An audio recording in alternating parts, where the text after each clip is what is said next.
The last sitting one we will do is the moving and stationary squat.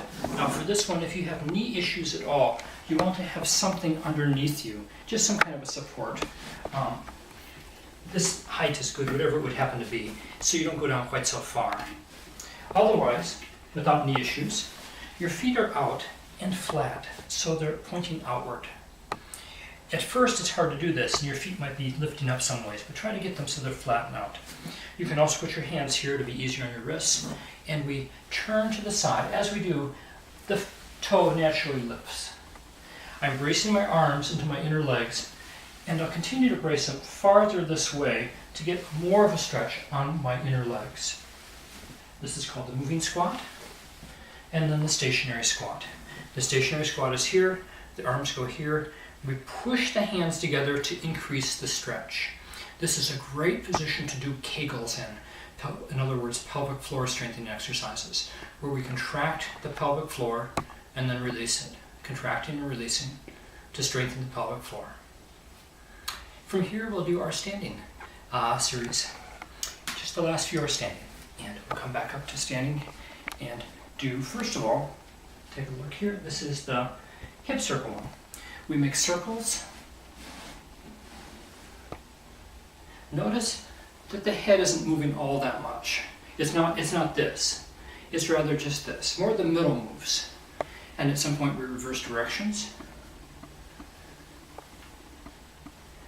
We also then move it to figure eights. This is a little tricky. It's like an 8 on its side. I'll show you from the side.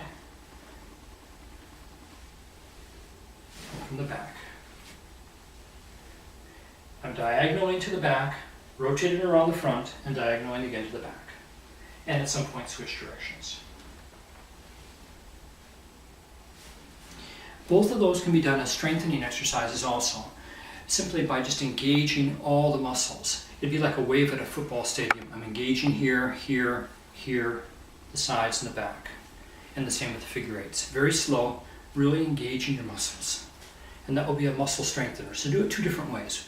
First as a stretching, and then if you wish, to do it as a strengthening exercise.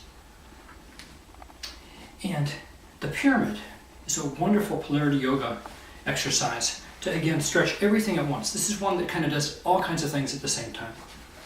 We go down to this position, the feet are flat, pushing into our inner legs. Make sure you don't have too much curve here. Get your pelvis underneath you a little to protect your low back.